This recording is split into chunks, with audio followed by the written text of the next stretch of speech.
মুখ্যমন্ত্রীর কড়া বার্তার পরেই আসানসোলে আরএসএস কার্যালয়, আসানসোল পৌর নিগমের আধিকারিকরা এবং বিএলআরও দপ্তরের আধিকারিকরা।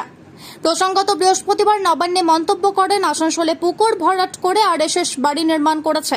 জানা গিয়েছে, আসানসোল পৌর নিগমের 21 নম্বর ওয়ার্ডের সাউথ ধাদকার জে.সি. বোস লেনে আরএসএস ভবন রয়েছে।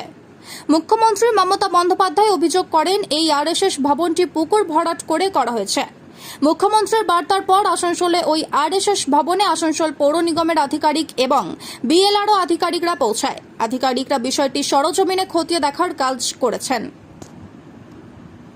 প্রোভাইড করতে ওনারা বললেন, ওরা প্রোভাইড করে দেবো।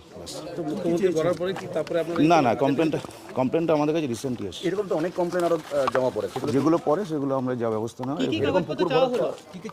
সেটা আমাদের অফিসিয়াল ব্যাপার। আমি এখন বলতে প্রাথমিকভাবে কি মনে করছেন, প্রাথমিক মনে করা কি, ওনারা বললেন, ওরা বলছেন সব কাগজপত্র আছে, প্রোভাইড করবেন, ব্যাস। আর কি মনে করার আছে? কাগজ দেখাতে পারলো ওনাদের কাছে আছে, ওনারা দেবেন। বিএলআরওর কাছে তো নিজের তথ্য থাকে, সেই তথ্য অনুযায়ী সব তথ্য সব কিছু তো থাকে না, ওটা আমরা আগে এটা দেখবো, ভেরিফাই করবো আমরা। Thank you.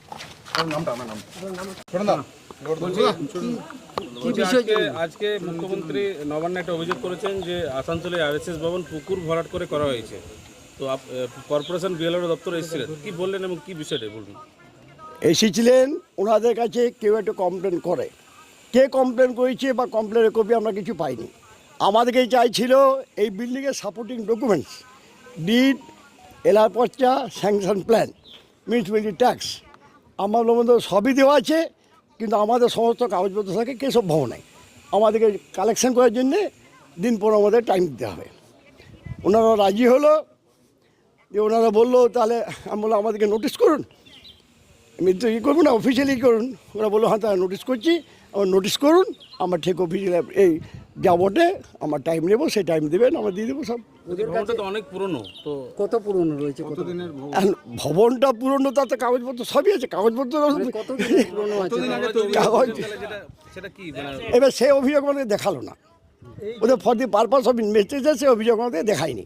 এই যে আরএসএস ভবনে মূলত এই মুখ্যমন্ত্রী বলার পর অভিযান, এটা কি রাজনৈতিকভাবে কোনো চক্রান্ত দেখছেন?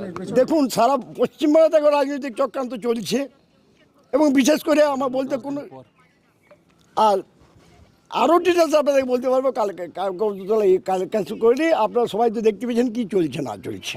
ওনারা তো বলছেন কি পুকুর আছে, পুকুরের উপরে সেটা আমি কাগজ না দেখে বলতে পারবো না, ওটা আমার ওইগুলো জিজ্ঞেস করবে, কাগজ দেখবো তারপর বলে দেবো। সময় দিয়েছেন আপনাদের? হ্যাঁ, সময় দিচ্ছি, ওরা নোটিশ করবে, তারপর সেই নোটিশ করার পর সময় ওরা দেবেন। এখন অফিসে নোটিশ করবে। পুকুর ছিল কি ছিল না? না, পুকুর কোনোদিনই এটা ছিল না।